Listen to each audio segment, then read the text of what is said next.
ሴቶቻችሁ ማሳዎቻችሁ ናቸው ሲል ብዙ ጊዜ በትክክለኛው ነው የገለጸው አላህ። ሴቶች ምድር ናቸው፣ ወንድ ዘር ነው። አለማግባት የራሱ ማህበረሰብ ተጽዕኖ አለ። አግብቶ መፍታት ደግሞ ራሱ ማህበረሰብ ተጽዕኖ አለ። አንዳንዴ ኮንሰፕቱ ራሱ በጣም ግራ ይገባኛልና ትዳር የሚለው ነገር እስቲ ከሶሻል ከእስልምና አንፃር ስትነው ትዳር የእንግሊዝኛ ቃሉ ሜሬጅ ነው። ይደብረኛል ቃሉ ራሱ ዲፊኒሽኑም ይደብረኛል። ዴፊኒሽን ለሚደብራ አሁን ደግሞ የተበለጠ ተሽሯል። ህጋዊ የሆነ ጾታዊ ግንኙነት ህጋዊ የሆነ ጾታዊ ግንኙነት ስትል ተመሳሳይ ጾታንም ማጋባት ትችላለህ ማለት ነው። እቺ ነገር ለመደሰን አንዳንድ ሰዎች ይሄ ከአሁን ከቁርአን አያ ጋር እሴትን አሳነሰ የሚል ነገር አለ። እዚሁ አጋጣሚ ላልገባሽ ሰዎች ግልጽ ብታደርግልኝ እርሻዎቹ ናቸው ረሷቸው አላቸው አይነት ነገር ተብሎ ሚስ አንደርስታንዲንግ ስላሉ ነው እኮ እረሷቸው ሲል ሰዎች ከግብረ ስጋ ግንኙነት ጋር አጣምሮ ስለሚረዱት ነው።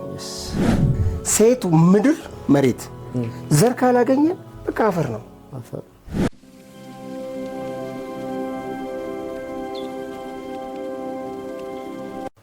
ሰላም አለይኩም ወራህመቱላሂ ወበረካቱ። ውድ የወዳጆ አሊፋ ቲዩብ ተመልካቾች ዛሬ አዲስ ሐሳብ ይዤላችሁ መጥቻለሁ። እንግዲህ እኔ ዛሬ ወደ ሐሳብ ይዤ ስመጣ በዋናነት ከህክምና ወጣ ብለን ደግሞ ወደ ሶሻል ላይፋችን እንግባና ትዳር ጋር የተያያዙ ጉዳዮችን እንቃኛለን። በተለይ ደግሞ ካለማግባት ጋር የሚገናኙ ምናልባት ያልተጠቀሱ ብዬ ማሰባቸውን ሐሳብ ከሐኪም እና ኡስታዝ አብዱል ሐፊዝ ጋር እንድንወያይ መርጫለሁ። በተለይ ደግሞ በጣም በውይይት ውስጥ የምናነሳቸው ጠንከር ያሉ ሐሳቦች ምናልባት ደግሞ የብዙዎቻችሁ ጥያቄ ይመልሳል ብለን ማስበውን ጥያቄ ጠይቃለሁ። ኡስታዝ ያው እንደተለመደው ራስን አስተዋውቅ። አብዱል ሐፊዝ በድሩ ነው የሚባለው። ማዕረግ ይቀር ያው አንዳንዴ ብዙዎቻችን ተሰባበርነው በማዕረግ ነው ብዬ ነው። ስራ ድርጊትህ የሚሰጥህ ማዕረግ አለ። ዩኒቨርሲቲ ወይም የሆነ ኢንስቲትዩሽን የሚሰጥህ ማዕረግ አለ። በእርግጥ መጀመሪያ ተምሬ ስመረቅ በግብርና ቢሆንም መምህር ሆኜ ነው የተቀጠርኩትና ግብርና ኮሌጅ ላይ ኡስታዝ የሚለው ቃል በዛ ቢመጣ ብዙ እንትን የለውም ከሌላ ፊልድ ውጭ ማለት ነው። እዚህም አንዳንድ ነገሮችም እያስተማርኩ ነውና መምህር የሚለውን በመተካት ኡስታዝ የሚለው ይመጣ ብዙ ማዕረጎች በጣም ነው የምጨነቀው። ምክንያቱም አንዳንዴ ካላቅማችን ማዕረግ እንሸከምና እንሰበራለን። ላለመሰበር ስል ነው። በድርጊት ደግሞ ይሄ ባህላዊ ሕክምናውን ስለምሰጥ ሐኪም የምትለዋን ብትለጠፍ ያው ስራዬ ስለሆነ ማለት ነው። ውጤታማም ስለሆነ ብዙም እንትን አይደለም። እንግዲህ ብዙዎች ያውቁኛል በአሊፋ ባህል ሕክምና ላይ ነው። እዛ ላይ ሕክምናውንም እሰጣለሁ በዋና ሐኪምነት። መንፈሳዊ ጉዳዮች ላይም ያው አሁን ያነሳው ርዕስ ላይ ብዙ ጊዜ መንፈሳዊ ብሎ ሲመጣ ትዳር ሊፋቱ ጫፍ ደርሰው ከፍርድ ቤት ከተወሰነ በኋላ ሁላ መፋተት የለባችሁም ብዬ መልሳቸው ሰዎች አሉ። አንዳንዴ ከትም እያፋታ የነበረው ሌላ ነገር ስለሆነ እስቲ ከዋናውን ጀምራ ከዛ ከሆነ ብዙ ጊዜ እንሰማ ትዳር ኮንሰፕቱ አንዳንዴ እኔ ራሴ ግራ ስለሚገባኝ ነው። ምናልባት እንደኛ አይኑ ሰዎች አለማግባት የራሱ ማህበረሰብ ተጽዕኖ አለ። አግብቶ መፍታት ደግሞ ራሱ ማህበረሰብ ተጽዕኖ አለ። አንዳንዴ ኮንሰፕቱ ራሱ በጣም ግራ ይገባኛልና ትዳር የሚለው ነገር እስቲ ከሶሻል ከእስልምና አንፃር ስትነው ትዳር የእንግሊዝኛ ቃሉ ሜሬጅ ነው። ይደብረኛል ቃሉ ራሱ ዲፊኒሽኑም ይደብረኛል። ዴፊኒሽን ለሚደብራ ከዛ ይልቅ ዚዋጅ የሚለው አረብኛ ቃል የበለጠ የሚገርም ነገር ከአረብኛው በላይ ደግሞ አማርኛው ደስ ይለኛል። ጋብቻ መጋባት አንድ ጎዶሎ ዕቃ ውስጥ የነበረ ዕቃ ሌላ ጎዶሎ ሁለት ጎዶሎ ነገሮች ወደ አንድ ዕቃ ውስጥ ይጨምሩ ተጋቡ። ዕቃውን አጋባው ግማሽ ግማሽ የነበሩት ሙሉ አረክ። ጋብቻ ይሄን ነው የሚገልጸው አማርኛ ትርጉማችን። ኦሮምኛ ተናጋሪ ስለሆንኩ ማለት ነው። ኦሮምኛው ደግሞ ፉዳ ነው። ፉዳ ማለት ጎዶሎ የነበረው ስልቻው ወንዱ ነው። አሁን ለሴቷ ኤሩማ ነው፣ ለወንዱ ፉዳ ነው ማለት ወንዱ የራሱ ስልቻ ወንዱ ስልቻ ውስጥ ነው ሴቷ የምትገባው። የትርጓሜ ልዩነት አለ ማለት ነው። እንግሊዝኛው ለምን ይደብራል ካልከኝ ሜሬጅ የሚለውን ኦክስፎርድ ዲክሽነሪ ካልክ ህጋዊ የሆነ ግብረ ስጋ ግንኙነት የሚደረግበት ህጋዊ የሆነ እውነትም እንትኑ ደስ አይልም፣ ዴፊኒሽኑ ደስ አይልም። አሁን እንደውም የተበለጠ ተሽሯል። ህጋዊ የሆነ ጾታዊ ግንኙነት ያ ማለት ተመሳሳይ ጾታን የሚያጋይ ህጋዊ የሆነ ጾታዊ ግንኙነት ስትል ተመሳሳይ ጾታንም ማጋባት ትችላለህ ማለት ነው። አሁን ፕሮሞት እያደረጉት ያለው ማለት ነው። አዎ በጣም ይደብረኛል። ድሮ ነው። ዚዋጅ ማለት ደግሞ መጣመር፣ ቀጥታ አማርኛ ቃሉን ካየህ መወናፈል ማለት ነው። ተወናፈለ የምትለው ሁለት በሬዎች አንድ በሬ ብቻውን አያርስም፣ ሁለት ሲሆኑ ግን በትክክል ያርሳሉ። መጣመር ስትል አንዱ ከአንዱ ጋር የሚጣመድበት፣ አንዱ በሬ ከአንደኛው ጋር አልገጠመም ማለት ነሰሰርሊ ያ በሬ ማረስ አይችልም ማለት አይደለም። ስለዚህ ጥምረት የሚፈጠርበት ኢንስቲትዩሽን ማለት ነው። ሁለት ድስቶችን ዝም ብለህ አንዱ ላይ ብታስቀምጥ አንዱ ውስጥ ሊጠልቅ ይችላል እንጂ ጥምረት አይደለም። ጥምረት የምትለው የድስቱ ትክክለኛ ክዳን አንዱ ለመተው ሲገጥም ነው። ይሄን ኮንሰፕት ነው የሚይዘው። ጥምረቱ አንዱ ከላይ አንዱ ከታችም ነው በዚህ ዋጅታት ውስጥ። በዚህ ኮንሰፕት መሰረት አላህ ቁርአን ላይ ኒሳኡኩም ሐርሱን ለኩም ነው ያለው። ሴቶቻችሁ ማሳዎቻችሁ ናቸው ሲል ብዙ ጊዜ ወንድ ከላይ ነውና ማሳ ምድር አድርጎ ይስብ በትክክለኛው ነው የገለጸው አላህ። ሴቶች ምድር ናቸው፣ ወንድ ዘር ነው ወይም ወንድ ሰማይ ነው። ዘሩ መሬቱን ካገኘ ብቻ ነው መብቀል የሚችለው። ስለዚህ መሬት ያላገኘ ዘር፣ መሬት ያላገኘ ወንድ ወይም ጥምረቱን ያላገኘ ወንድ አይበቅልም ማለት ነው። በትዳር ውስጥ የሚገኘው ትልቁ እቺ ነገር ለመደሰና አንዳንድ ሰዎች ይሄ አሁን ከቁርአን አያ ጋር እሲትን አሳነሰ የሚል ነገር አለ። እዚሁ አጋጣሚ ላልገባሽ ሰዎች ግልጽ ብታደርግልኝ። እርሻዎቹ ናችሁ ረሷቸው አላቸው አይነት ነገር ተብሎ ሚስ አንደርስታንዲንግ ስላሉ ነው እኮ ረሷቸው ሲል ሰዎች ከግብረ ስጋ ግንኙነት ጋር አጣምሮ ስለሚረዱት ነው። ፈርቲ ይሄ ሴት ምድር መሬት ዘር ካላገኘ በቃ አፈር ነው። ዘር ሲያገኝ ግን ያ ምድር በቆሎ ነው፣ ያ ምድር ተምር ነው፣ ያ ምድር ገብስ ነው። ገባ? ውጤቱ ነው። ምድር ናቸው ብለን ስናስብ ይሄ ብቻ አለ። በነገራችን ላይ ዘር ብለህ ስታስብ የሚበቅለው ልጅ ነው የመጀመሪያ የምናስበው። ያ ብቻ አይደለም።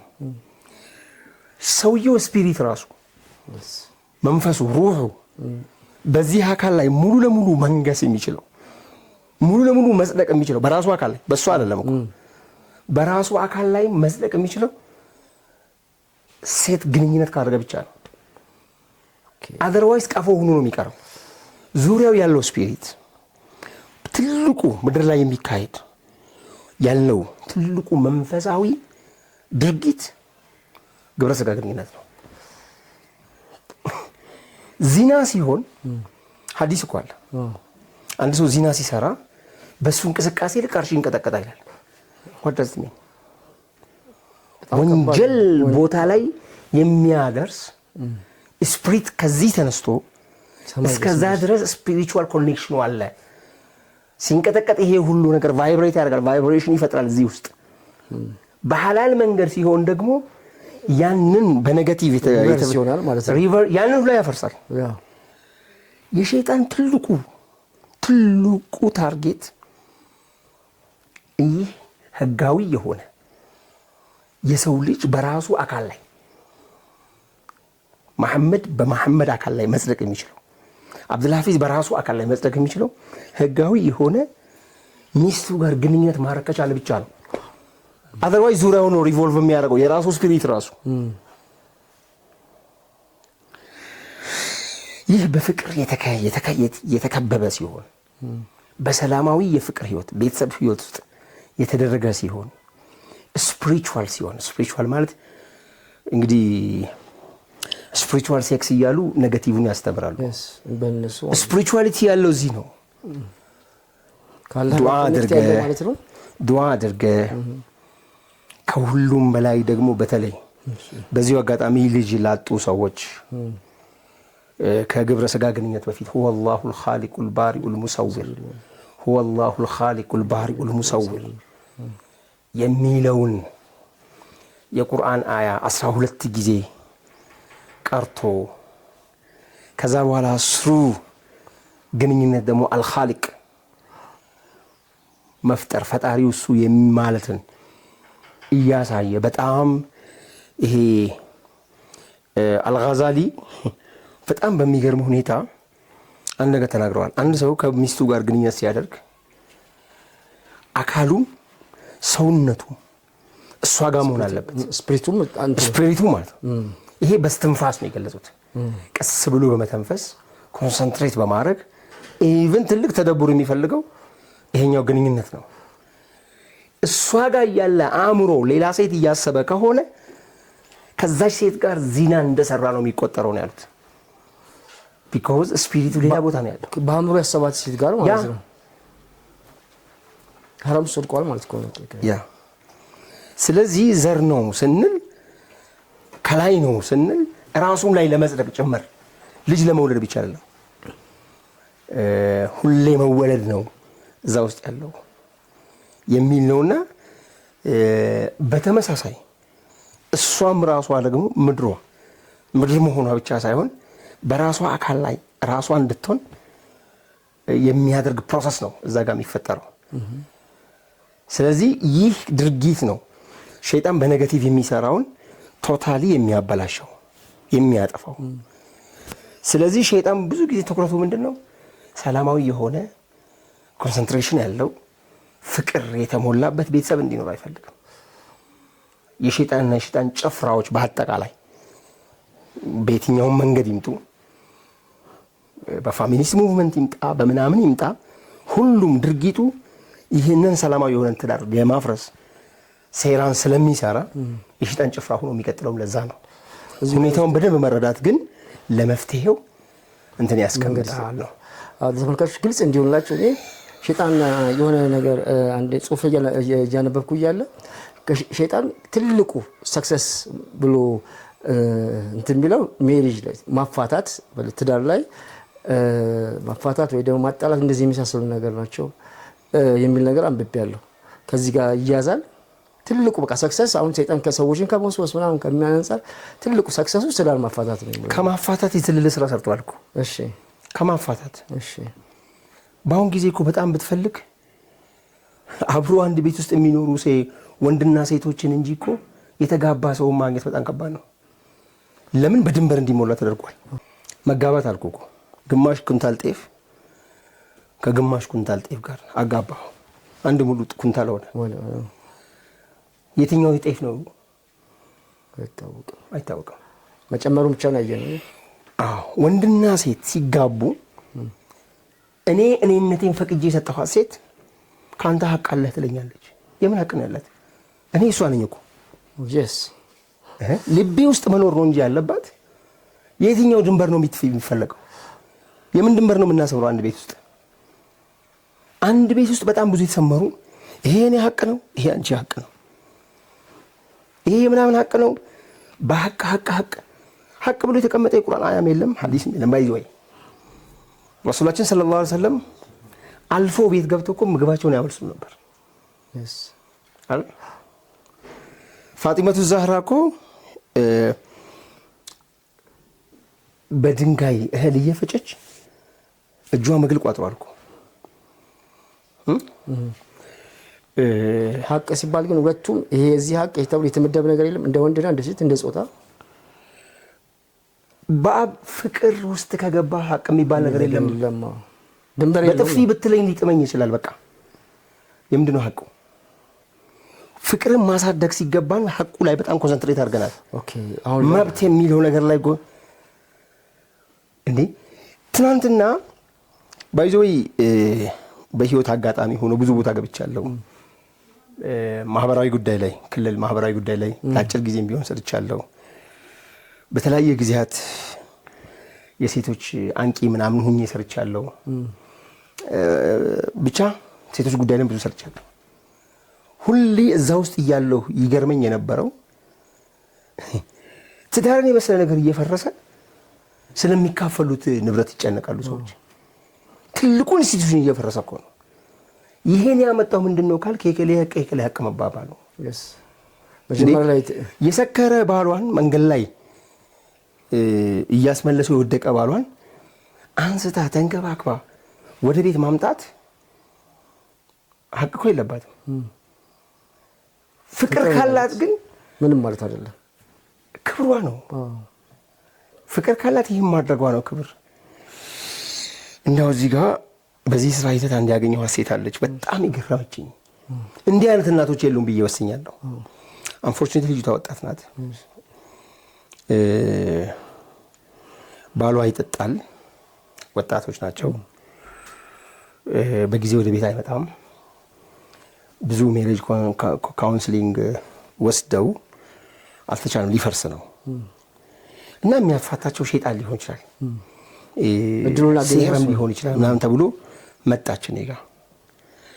ብዙ ጥያቄዎችን ስጠይቃት የምትመልስልኝ መልስ ለእኔ በጣም ገራሚ ነበር። ሌላ ሴት ጋር እንደሚሄድ ታውቃለች። መሄዱን ላለማወቅ ነው ጥረት የማደርገው። ለምን አልኳት። እሱን ሳጋለጥ እኮ ራሴ ነው የምጋለጠው። የእሷ ቤኔ ነው እንደማለት ነው። አዎ አእምሮዬ ባንድ የመጣው እንደሚጠጣ ታውቃለች። አምሽቶም ይመጣል። በተቻለ መጠን እኔ በመውቀስ ይሄን ማረም እንደማልችል ተረድቻለሁ። ስለዚህ ባለመውቀስ ድርጊት ውስጥ ሆኜ እሱን ለማረም ነው ጥረት እያደረግኩ ያለሁት ስትለኝ በደንብ አየኋትና የተማርኩበት ሂደት ላይ ከዚህ በፊት በማውቀው ላይ ድሮ እናቶች እንዲህ የሚያደርጉት ባለማወቅ ነው፣ መብታቸውን ስለማያውቁ ነው ይባል ነበር የሚል ቲዮሪ ስለማቅ እቺ ልጅ ወይ ምንም ኢኮኖሚካሊ ዚሮ ናት ማለት ነው፣ ዲፔንዳንት ናት ማለት ነው፣ ወይ ደግሞ አልተማረችም ማለት ነው። አእምሮዬ ያሰበው በፍጥነት ይሄንን ነበር። ስለ ኢኮኖሚያ ከጠየቅኳት ምንድነው ስራሽ ካልኳት ትንሽ ኢኮኖሚክ ስታተሷን ለማወቅ የፈለግኩ ይመስላታል ብዬ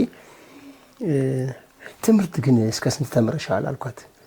ከዛ ፈገግ አለችና ዶክተር ነኝ አለች። ከውን ያልኩት ታዲያ አንቺ ተምረሻል፣ ይሄ በሴቶች ጉዳይ እንዲህ ሊባል ይችላል አለችኝ።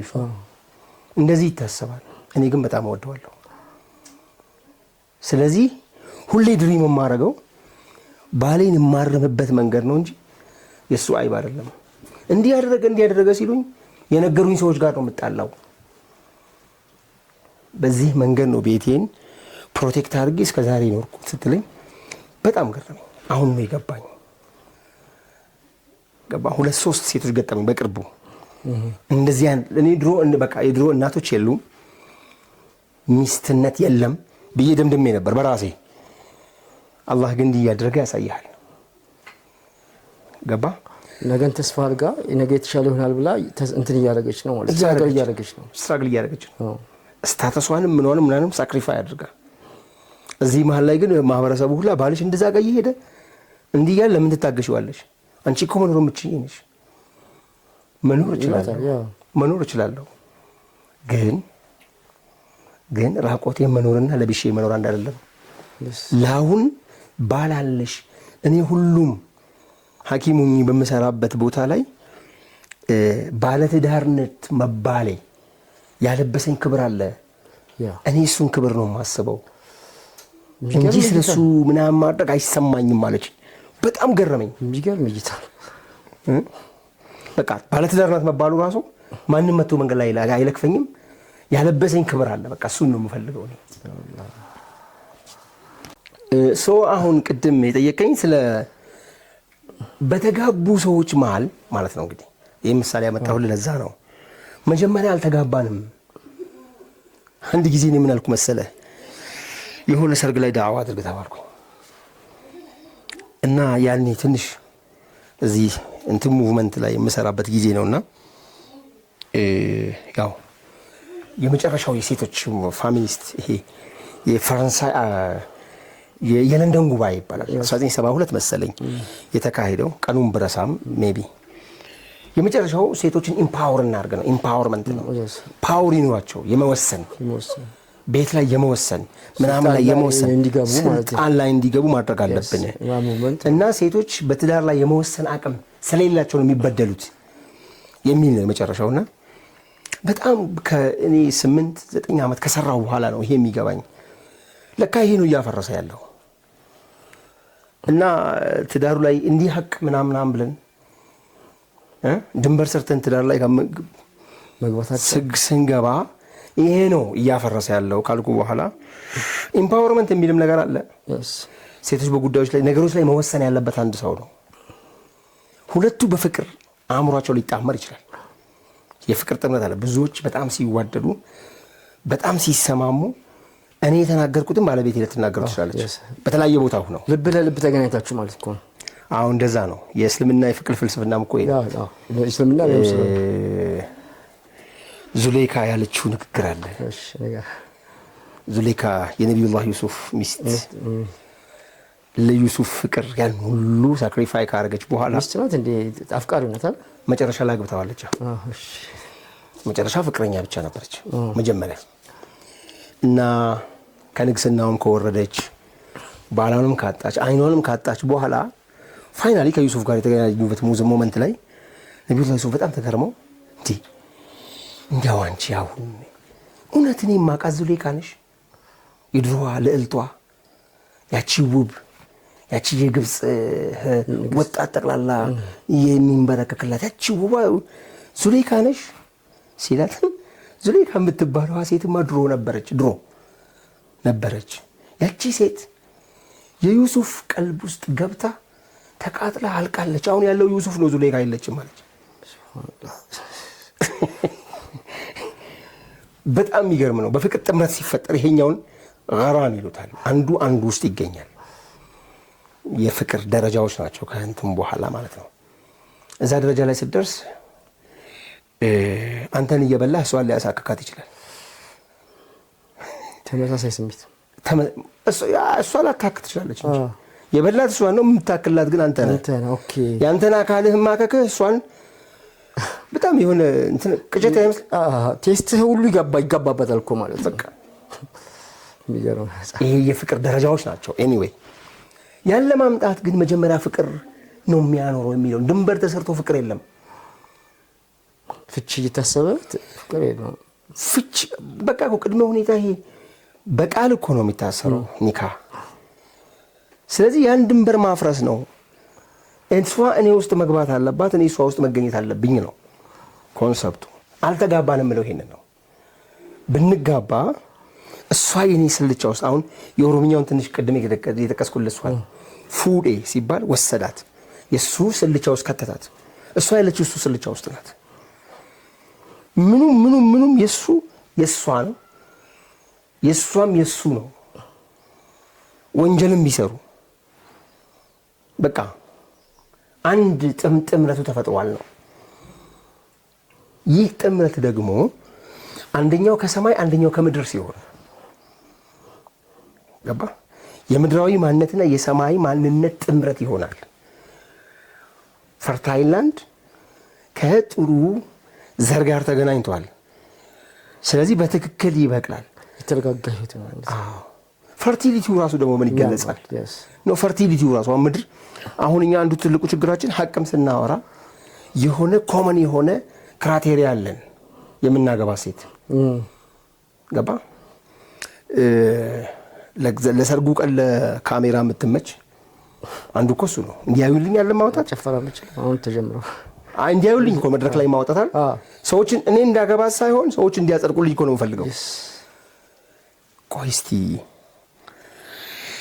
ገብስን ወስጄ አረቢያን ፔኒንሱላ ላይ ብዘራው ይበቅላል እንዴ? አይበቅም። ቦታ ያስፈልገዋል። ገብስ የሚበቅልበት ቦታ አለ። ያ ማለት ግን የአረቢያን ያ ቦታ ምንም ማብቀል አይችልም ማለት ነው። ቴምርን ያበቅላል። ቴምሩን አዲስ አበባ መጣውስ አይበቅም። ቦታው አይደለም። አሁን የዩኒቨርሳል ክራይቴሪያ ብለን ያስቀመጥናቸው ነገሮች እንዲህ ነው ነገሮችን እያዛቡብን ያለው። የኔ ዘር ለጥቁሯ ሴት የተፈጠረ ከሆነ ገና ሳያት የምታረቀኝ ጥቁሯ ሴት ናት። ጥቁሯን ሴት አይና ግን ምን ዋጋ አለው ለካሜራ አትመችም። ሰው ላይ አዲስ ተችላል። የዕለቱን ሴርሞኒ ነው የማስበው። ስለዚህ የኔ ያልተፈጠረችዋን እንግዲህ ውስጤ ባይወዳትም ቀላ ያለች ምናምን ብትሆን አሪፍ ነው እላለሁ እኮ።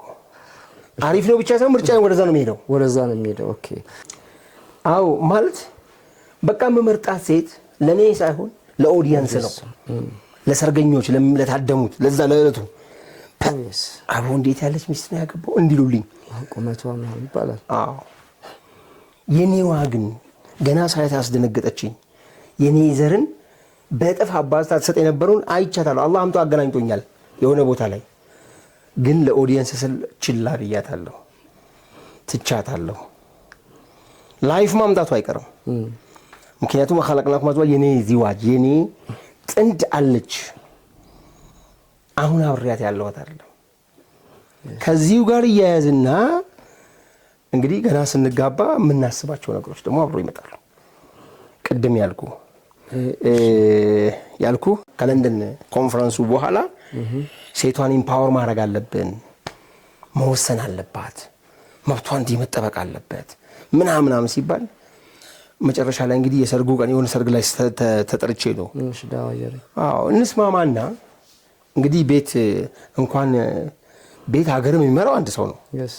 ሁለቱም ይምሩ ከተባለ ሁለት ኩዊን ሁለት ኪንግ እርስ በርስ እየተፋጩ ቤቱ ጦር ሜዳ ስለሆነ ስላስቸገረን ካሁን በኋላ እንደው በቃ በሰርጋችን ቀን ማን ቤቱን ይምራው የሚለው ምርጫ እናካሂዳልኩ።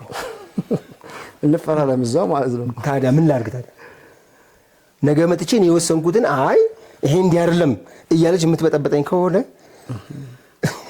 በቃ እሷ ናት ፕራይም ሚኒስተሯ ወይም በአመት እንከፋፈላለን።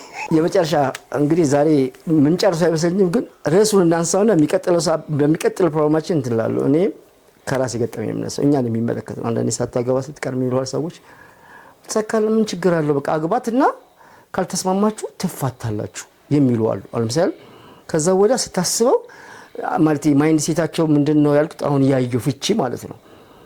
እኛ ያደግበት ሶሳይቲ አለ ካገባ መፋታት የለም የሚል ሶሳይቲ ውስጥ እየኖርክ አሁን ላይ ግን ምን ችግር አለው በቃ ልክ የሆኑ ሰዎችን ጭቅጭቅ ለማለት አግብቶ መፍታት እንደ አሳብ የሚያቀርቡ ሰዎች አሉ።